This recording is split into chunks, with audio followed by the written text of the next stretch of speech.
Oke, Assalamualaikum warahmatullahi wabarakatuh. Oke, pada kesempatan kali ini, nama saya adalah Muhammad Akbar Gibran dari S1 Bisnis Digital.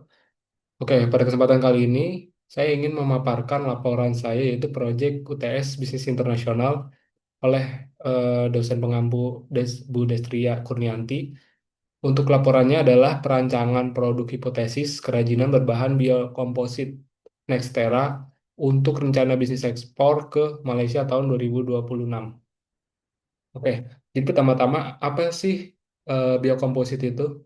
Nah, jadi biokomposit itu adalah material yang terbentuk dari kombinasi dua komponen utama, serat alami sebagai penguat reinforcement atau sebutannya reinforcement dan matrik polimer yaitu sebagai pengikat.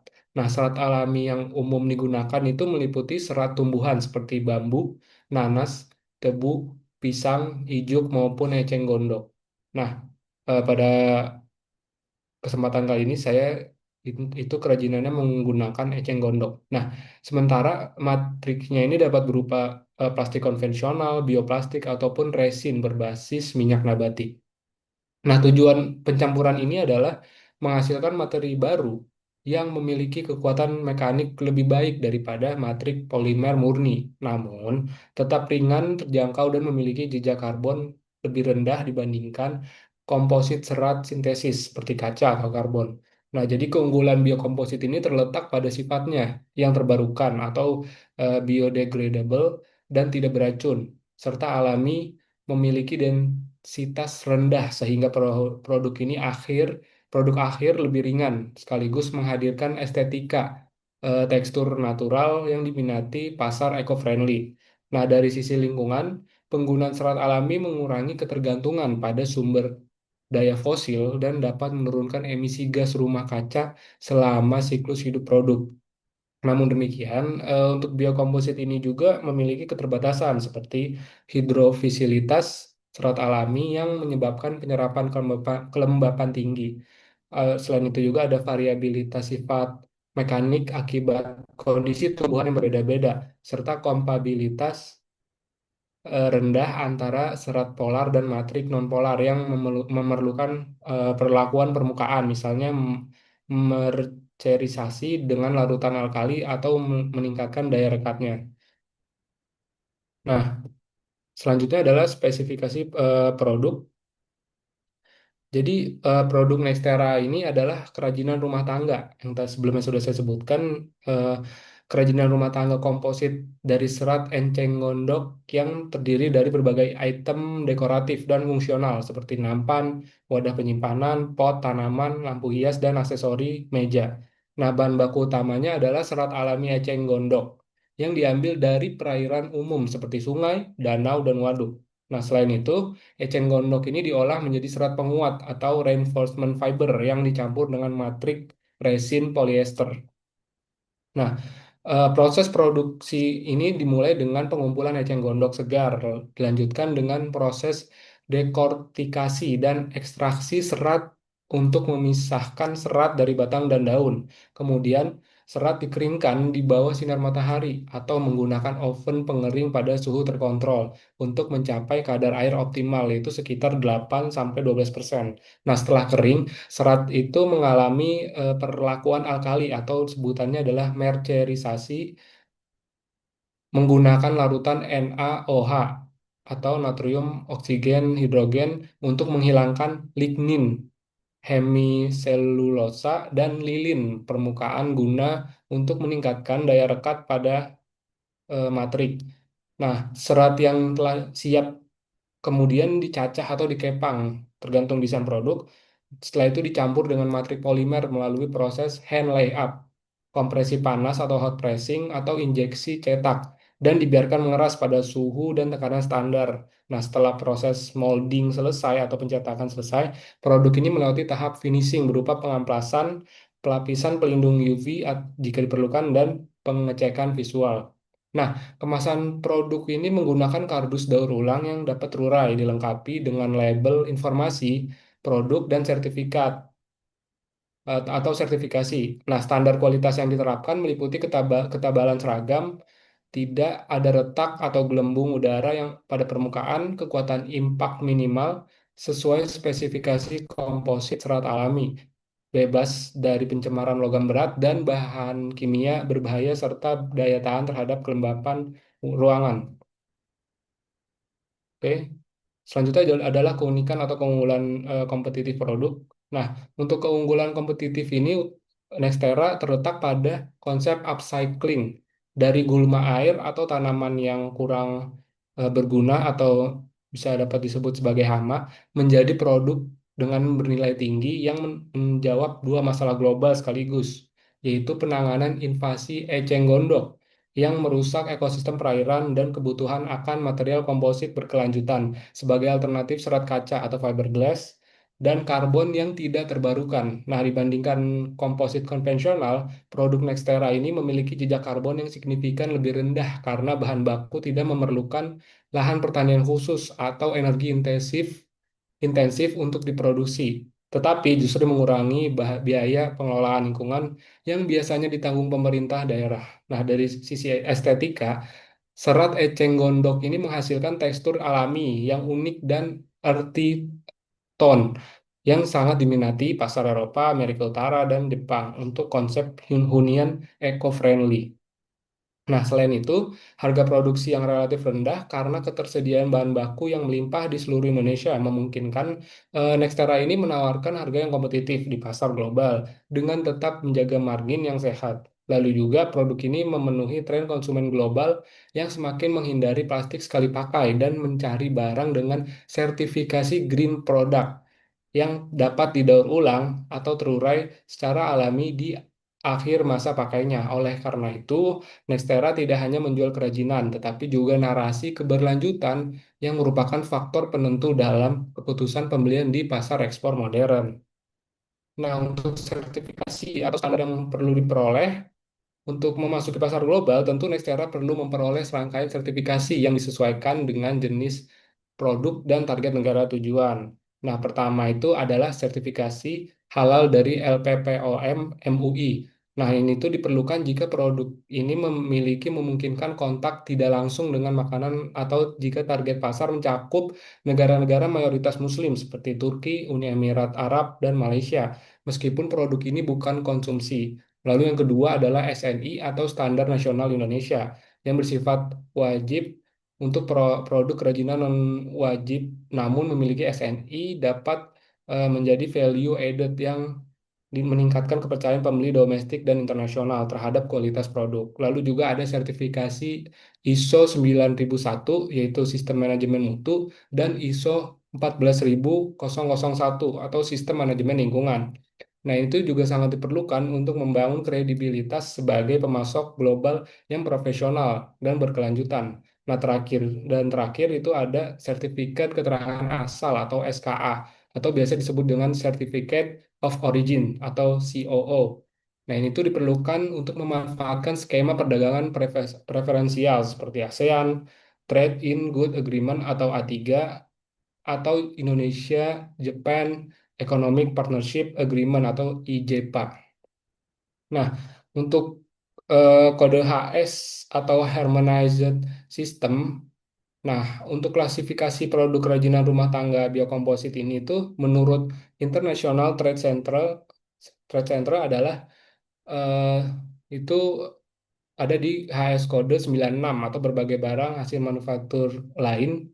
Nah, ini tuh lebih spesifiknya terdapat di kode 9602 yaitu berbagai barang manufaktur lainnya karena bahan resin khususnya kategori 96020090 atau other karena barang tersebut barang-barang ini merupakan kerajinan dari bahan nabati yang telah diproses dan tidak lebih spesifik yang diklasifikasikan pada kode lain. Nah, untuk profil negara tujuan yaitu adalah Malaysia. Untuk berdasarkan data dari International Monetary Fund atau IMF, Malaysia mempunyai proyeksi pertumbuhan PDB real sebesar 4,7% pada tahun 2026 dan inflasi yang terkendali di kisaran 1,9%. Nah, dari sisi demografi, negara ini memiliki populasi sekitar 34 4,49 juta jiwa pada Januari 2024 dengan laju pertumbuhan 1,1%, di mana 78,9% populasinya tinggal di kawasan urban atau kota. Nah, daya beli masyarakat Malaysia ini cukup kuat dengan proyeksi pendapatan rumah tangga yang dapat dibelanjakan atau disposable income mencapai 235,10 miliar US dollar pada tahun 2024. Nah, untuk tren konsumsi Malaysia ini menunjukkan pergeseran signifikan menuju gaya hidup berkelanjutan dan sadar lingkungan, dengan konsumen yang semakin mencari produk organik dan ramah lingkungan sebagai bagian dari tren kesehatan global. Nah, adopsi digital yang sangat tinggi dengan penetrasi internet itu mencapai 97,4% dan jumlah pengguna e-commerce yang diproyeksikan tumbuh 75,91% dari 2024 hingga 2029. Ini itu menciptakan pasar yang sangat terhubung dan mudah diakses melalui saluran daring. Lalu, 73% konsumen negara Malaysia biasanya itu sekitaran remaja hingga dewasa dan pengguna sosial media aktif itu suka mencoba barang baru dan memberikan value yang lebih baik. Beberapa kondisi ini tentu menjadikan negara Malaysia sebagai tujuan ekspor yang prospektif.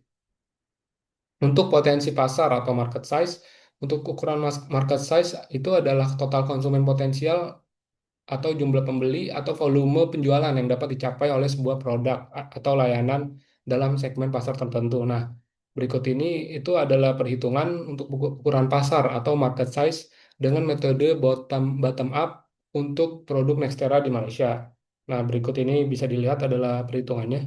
Untuk TAM atau Total Addressable Market, nah berdasarkan data dari Statista dan Forecasting Retail Sales pada tahun 2024 sampai 2026, permintaan tahunan untuk sektor furniture dan furnishing di Malaysia diproyeksikan mencapai 12,9 miliar US dollar. Nah, untuk SAM-nya sendiri atau Serviceable Addressable Market, nah pasar kerajinan tangan di Malaysia yang dinaungi oleh Kraft Tangan Malaysia itu menargetkan nilai jual sekitar 1 miliar ringgit Malaysia atau sekitar 255 juta US dollar pada tahun 2025 atau 2026. Nah, sementara itu, tren konsumsi produk hijau di Asia Pasifik menunjukkan bahwa sekitar 15% konsumen itu bersedia beralih ke material berkelanjutan. Nah, maka untuk SAM-nya ini diambil 15% dari 255 juta US dollar, yaitu sekitar 38 juta US dollar. Nah, terakhir untuk SOM atau Serviceable Obtainable Market, itu sebagai pemain baru di kategori biocomposite ini, Nextera itu target realistisnya di tahun-tahun awal atau pangsa pasar 3% dari SAM. Maka untuk estimasi SOM sekitar 1 juta US dollar atau 17 miliar rupiah per tahun. Nah, berdasarkan data juga dari UN Comtrade, nilai perdagangan impor Malaysia terhadap barang sejenis atau kode HS dengan kode HS 96 tadi itu adalah sekitar 506 juta US dollar pada tahun 2025 dengan China sebagai negara pemasok utama yaitu sekitar 292 juta US dollar atau 57,7% dari perdagangan Malaysia terhadap barang sejenis Nextera ini. Nah, untuk analisis kompetitor di negara tujuan, jadi kompetitor di Malaysia ini dapat dikategorikan menjadi dua kelompok utama. Pertama adalah kompetitor lokal yang memiliki warisan kerajinan tradisional kuat seperti produk anyaman dari rotan, bambu, pandanus, dan mengkuang yang banyak ditemukan di daerah Sabah, Terengganu, dan Sarawak.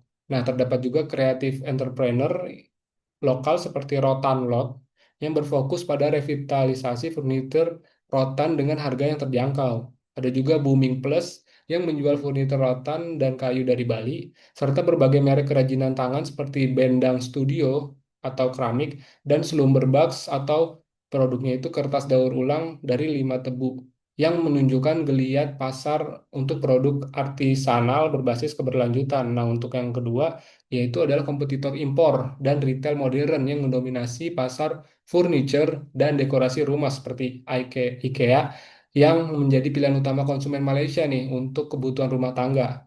Ada juga Nitori dari Jepang yang menawarkan konsep minimalis dengan teknologi inovatif. Ada juga Hoga dari Singapura dengan estetika Skandinavia serta Muji dan H&M Home yang menargetkan segmen milenial dan Gen Z. Nah, Nextera ini perlu membedakan diri dari kompetitor lokal melalui inovasi material yaitu eceng gondok sebagai alternatif dari rotan atau bambu yang sudah umum dan dari retail modern melalui narasi impact lingkungan serta keunikan produk komposit yang menggabungkan estetika alami dengan daya tahan material modern.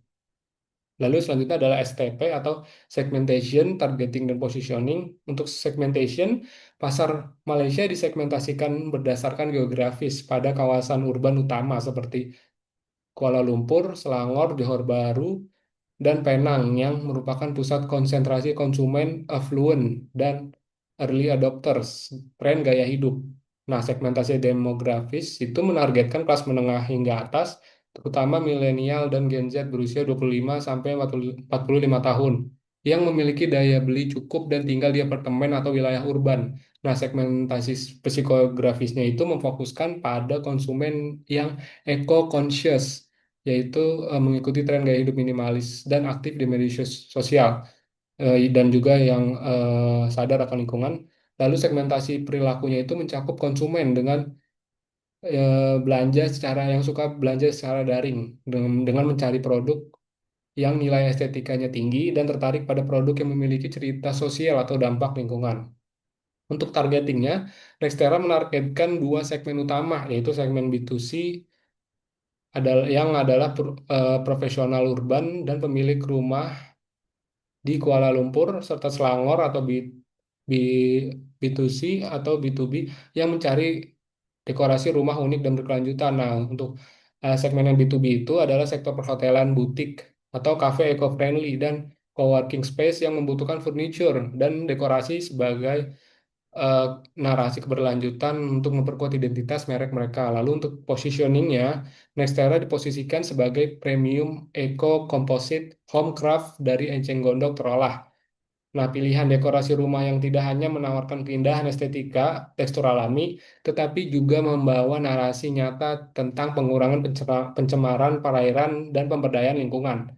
Nah, produk ini diposisikan sebagai alternatif yang lebih inovatif dan berdampak sosial dibandingkan kerajinan rotan atau bambu konvensional yang sudah ada melimpah di pasaran, serta sebagai pilihan yang lebih personal dan bermakna dibandingkan produk massal dari retail modern seperti IKEA atau Nitori, dengan tagline yang menekankan konsep from water with to wonderful in home. Nah, Nextera ini menempatkan diri sebagai merek yang menjual bukan sekedar produk, tetapi ikut serta dalam solusi isu lingkungan global. Lalu untuk regulasi dan prosedur ekspor, yang pertama itu ada regulasi ekspor Indonesia yang relevan. Nah, untuk mengekspor produk kerajinan komposit serat eceng gondok dari Indonesia, Nextera itu wajib memenuhi serangkaian regulasi kepabeanan dan perizinan. Yang pertama itu adalah izin ekspor utama atau legalitas usaha. Yang pertama itu ada NIB atau nomor induk berusaha. Nah, ini tuh identitas tunggal pelaku usaha. NIB ini juga berfungsi sebagai angka pengenal ekspor dan hak akses kepabeanan. Ini didapat melalui sistem OSS RBA atau Online Single Submission Risk Based Approach. Yang kedua ada NPWP perusahaan yang wajib aktif dan tervalidasi dalam sistem perpajakan. Lalu yang ketiga ada pendaftaran di INATRADE atau INSW. Sebagai eksportir, perlu memastikan juga profil perusahaan terdaftar di portal Indonesia Trade Integrated System atau INATRADE untuk mengurus perizinan. Lalu ada dokumen wajib ekspor atau standar dokumen. Nah, dokumen-dokumen ini harus disiapkan untuk setiap pengapalan atau shipment. Yang pertama ada invoice, yaitu daftar rincian barang, harga per unit, dan total nilai yang akan ditagihkan ke pembeli di Malaysia. Lalu ada packing list atau rincian teknis pengemasan, yaitu terdiri dari berat bersih atau kotor, dimensi tiap box, dan lainnya. Lalu ada pemberitahuan ekspor barang atau PEB. Nah, ini itu dokumen pabeanan untuk memberitahukan negara tentang aktivitas ekspor. Ini itu diajukan melalui sistem EDI atau portal Bea Cukai. Lalu yang keempat ada Bill of Landing atau BORL, yaitu bukti kontrak pengangkutan dan pengambilan barang melalui jalur laut. Lalu ada NPE atau Nota Pelayaran Ekspor. Nah, ini tuh adalah dokumen yang diterbitkan bea cukai setelah PEB disetujui untuk membolehkan barang masuk ke area pelabuhan atau bandara. Nah, untuk dokumen khusus atau preferensi, karena produk ini adalah berbahan biokomposit atau serat alam dan polimer, nah ini tuh terdapat dokumen tambahan yang krusial untuk efisiensi biaya dan kepatuhan lingkungan. Yang pertama ada Certificate of Origin atau COO atau SKA Form DA3 untuk ekspor ke Malaysia. Ini tuh wajib mengurus SKA Form D melalui sistem e-SKA kemendak.go.id sebagai bukti barang berasal dari Indonesia. Lalu yang kedua ada fee legal atau SVLK, yaitu sistem verifikasi legalitas dan kelestarian. Ini itu biasanya jika produk biokomposit ini mengandung elemen kayu meski limbah, nah bea cukai sering meminta dokumen fee legal ini. Lalu ada regulasi impor negara tujuan yaitu Malaysia. Nah, untuk mengekspor produk kerajinan biokomposit ke Malaysia ini kita juga perlu memenuhi regulasi yang ditetapkan oleh JKDM atau Jabatan Kastam Diraja Malaysia dan instansi terkait lainnya. Berikut ini adalah bisa dilihat ini adalah rincian regulasi impor Malaysia. Yang pertama ada tarif bea masuk dan pajak atau import duties and taxes. Yang pertama adalah bea masuk atau import duty 0%. Nah, berkat perjanjian A3, produk kerajinan dari Indonesia ke Malaysia ini dikenakan tarif 0% dengan syarat melampirkan e-form D atau SKA. Yang kedua ada sales tax atau SST, yaitu sebesar 10%. Nah, meskipun bea masuknya itu 0%, tapi hampir semua barang impor untuk perlengkapan rumah tangga itu dikenakan sales tax atau SST sebesar 10%. Ini tuh berdasarkan sales tax order 2022 dan pembaruannya. Nah, pajak ini tuh dibayarkan oleh importer Malaysia saat barang masuk. Lalu ada standar produk. Yang pertama itu ada MAKIS atau Malaysian Agricultural Quarantine and Inspection Services. Nah, karena biokomposit ini menggunakan serat alam, jadi petugas mungkin juga akan memeriksakan resiko hama. Nah, perlu dipastikan bahwa barang ini telah melalui proses fumigasi di Indonesia untuk membuktikan material organik tersebut. Material organik ini tuh udah steril. Lalu ada eco-labeling yang ini juga sangat dibutuhkan untuk memiliki klaim eco-friendly yang terverifikasi seperti MyHI atau sertifikasi hijau lainnya karena pasar Malaysia itu saat ini sangat sensitif terhadap isu keberlanjutan. Lalu untuk Incoterms yang digunakan. Nah, penggunaan yang digunakan itu adalah CIF atau Cost Insurance and Freight, dan itu digunakan untuk mengekspor produk biokomposit ini karena skema ini tuh memberikan nilai tambah berupa kenyamanan bagi pembeli di Malaysia. Nah, dalam kesepakatan ini, Nextera itu bertanggung jawab penuh untuk menanggung seluruh biaya pengangkutan dan premi asuransi dari barang tiba di pelabuhan tujuan seperti Port Klang atau Penang. Nah, strategi ini tuh tidak hanya membuat penawaran lebih kompetitif di mata importir karena mereka tidak perlu mengurus logistik internasional secara mandiri, tetapi juga memberikan kendali lebih besar kepada Nextera dalam memastikan dokumen krusial seperti e-form D atau A3 telah selaras dengan jadwal keberangkatan kapal. Nah, dengan memilih CIF ini, Nextera itu dapat menjamin bahwa kerajinan biokomposit ini tuh yang bernilai artistik tinggi ini dapat terlindungi oleh asuransi yang memadai selama perjalanan. Nah, sekaligus juga meminimalisir resiko keterlambatan pengiriman yang seringkali timbul di kendali logistik sepenuhnya yang diserahkan kepada pihak pembeli. Untuk moda transportasinya sendiri, nah mengingat karakteristik produk Nestera ini tidak mudah rusak atau non-perishable, nah tidak memerlukan cold chain juga dan memiliki nilai per unit yang moderat. Nah, mode transportasi laut itu adalah merupakan pilihan yang paling ekonomis. Untuk volume awal yang relatif kecil, sekitar di bawah 15 kubik per meter, itu pengirimannya LCL atau less than container load, yaitu adalah pilihan optimal dengan estimasi biaya sekitar 25 sampai 66 US dollar per kubik meter dari pelabuhan Indonesia yaitu kan Tanjung Priok atau Surabaya ke Port Klang atau Penang. Nah, waktu transit port to port untuk rute intra-ASEAN itu sangat efisien, itu hanya memerlukan sekitar 1 sampai 7 hari dengan pertimbangan margin produk kerajinan yang tipis dan frekuensi pengiriman yang terjadwal. LCL via Sea Freight ini adalah mode yang paling sesuai untuk fase penetrasi pasar awal Nextera di Malaysia. Lalu untuk strategi pemasaran internasional, yang pertama ada produk. Jadi untuk kemasan produk Nextera ini akan diadaptasi dengan menggunakan kardus kraft daur ulang yang dilengkapi insert dari serat enceng gondok yang sama untuk melindungi produk selama pengiriman. Nah, desain kemasan ini itu menampilkan ilustrasi minimalis dengan pak palet warna earthy tone seperti coklat, hijau sage, atau krem yang selaras dengan tren estetika di Malaysia. Nah, setiap kemasan ini tuh mencantumkan kode QR yang mengarah ke video proses pengolahan eceng gondok dari gulma air menjadi produk bernilai yang memperkuat narasi storytelling yang sangat dihargai pada konsumen-konsumen di Malaysia ini. Lalu untuk labeling, sesuai regulasi Malaysia, label ini wajib menggunakan bahasa Melayu atau bahasa Inggris. Label ini mencantumkan nama produk, yaitu Nextera Eco Composite Home Craft. Lalu yang kedua ada bahan baku, serat enceng gondok terolah dan bioresin. Lalu yang ketiga ada berat bersih. Keempat, nama dan alamat produsen di Indonesia. Kelima, perawatan produk. Dan enam, logo sertifikasi ramah lingkungan. Untuk ukurannya sendiri, produk ini itu akan disesuaikan dengan dimensi ruang hunian urban Malaysia yang cenderung kompak. Seperti nampan dan wadah penyimpanan dibuat dalam ukuran apartemen friendly sekitar maksimal itu 40 dikali 30 cm. Ada pot tanaman juga dalam diameter 15 sampai 25 cm yang cocok juga balkon untuk di balkon, dan lampu hias dengan tinggi sekitar 30 sampai 50 cm.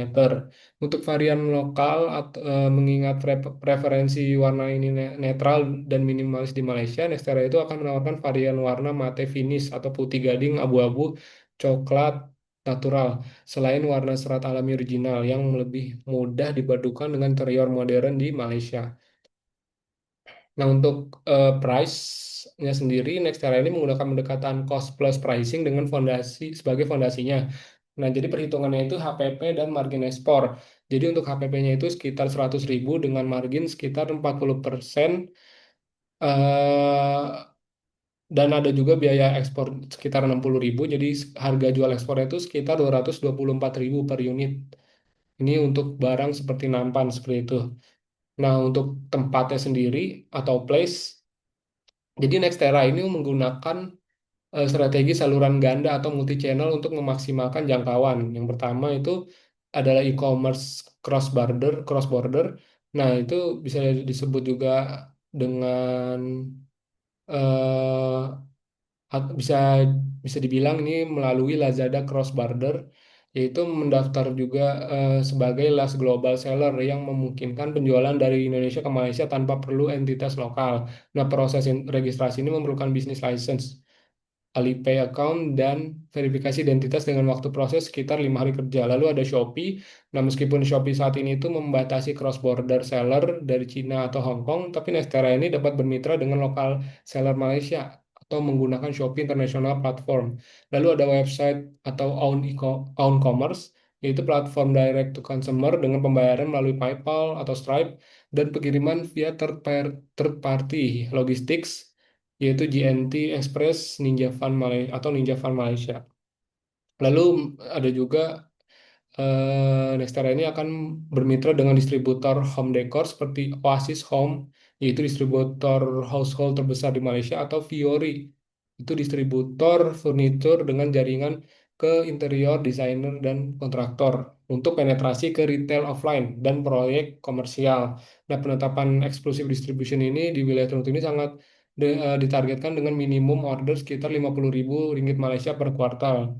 Lalu juga ada B2B direct sales. Jadi ini tim sales akan mendekati butik hotel di Kuala Lumpur seperti The Chowkit atau KLO Hotel, dan cafe eco-friendly seperti The Botanist atau Pulp by Papa Palheta dengan proposal customized dan sampel gratis. Lalu juga ada pameran dagang. Jadi kita juga berpartisipasi eh, di acara tahunan Malaysia itu seperti International Furniture Fair atau MEFF dan Archidex untuk membangun kredibilitas merek dan menjaring distributor potensial.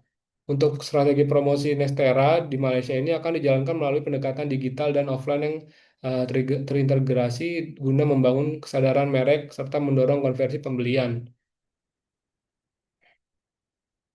Nah, selanjutnya untuk proyeksi keuangan. Nah, ini tuh estimasi biaya produksi per unit dan total biaya ekspor. dari biaya bahan baku, tenaga kerja produksi, overhead, dan lain-lain itu HPP produksinya yang tadi seperti sudah disebutkan sekitar 100.000 dan biaya ekspor sekitar 60.000. Jadi total landed cost-nya 160.000 dengan HPP-nya itu tadi 224.000 per unit. Lalu untuk komponen biaya untuk total biaya ekspor itu sekitar 60.000 per unit, itu sudah termasuk asuransi, sertifikasi, dokumen, dan lainnya. Nah, untuk target volume ekspor per tahun pada tahun pertama dan proyeksi pendapatannya untuk harga jual per unit tadi itu 224.000 dengan total unit 10.000 10.000 unit. Nah, jadi pendapatannya itu sekitar 2.240 juta rupiah. Nah, untuk BEP-nya sendiri atau break even point-nya itu bisa dilihat untuk BEP unitnya itu uh, akan dicapai pada ketika produk terjual di 18.423 unit atau pada omset sekitar 4.126.687.697 rupiah. Nah, untuk resiko ekspor itu ada resiko pasar, yaitu dapat terjadi karena terdapat attitude behavior gap yang dokumentasi kuat di kalangan konsumen Malaysia sekitar 62% itu malah sekitar 62% konsumen Malaysia itu kesulitan mengidentifikasi eco-label yang asli yang menciptakan skeptisisme terhadap klaim keberlanjutan dan membuka peluang bagi praktik greenwashing untuk merusak kepercayaan merek. Nah, lalu resiko kedua itu adalah persaingan ketat dari kerajinan rotan atau bambu lokal yang sudah memiliki brand awareness kuat yang sudah ada dan harga yang lebih kompetitif, ditambah juga dengan hadirnya retail modern seperti IKEA, Nitori, dan Hoga tadi yang menawarkan solusi dekorasi massal dengan harga terjangkau. Lalu ketiga juga itu risikonya adalah konsumen Malaysia yang tetap sensitif terhadap harga dengan 42% konsumen selalu membandingkan harga sebelum membeli, sehingga produk niche dengan premium pricing bisa menghadapi resistensi di fase awal penetrasi pasar. Nah, untuk menutup attitude behavior gap ini, Nextera akan menerapkan strategi edukasi intensif melalui storytelling digital yang menampilkan proses transformasi eceng gondok dari gulma air menjadi produk bernilai estetika tinggi. Didukung juga kolaborasi dengan influencer Malaysia yang memiliki komunitas engaged.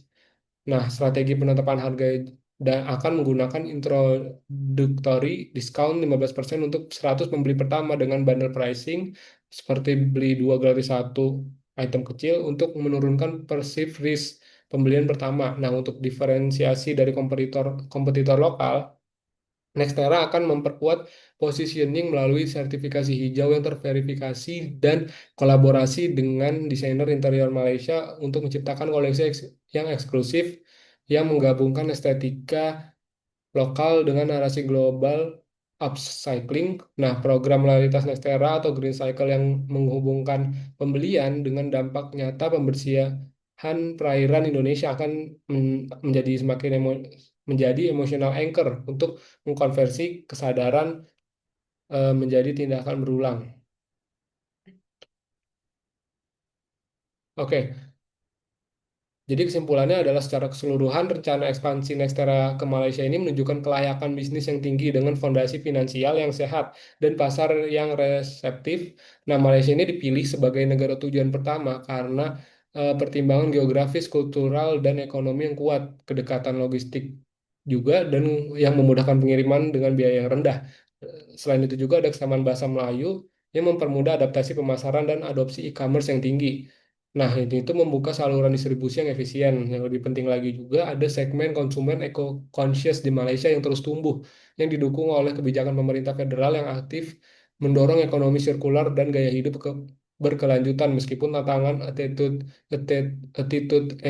behavior gap tetap perlu diatasi melalui juga, edukasi dan storytelling yang kuat. Nah, dari sisi produknya ini, Nextera ini memiliki posisi nilai yang diferensiatif melalui konsep upcycling eceng gondok gulma air yang selama ini menjadi masalah lingkungan, menjadi kerajinan komposit bernilai estetika tinggi.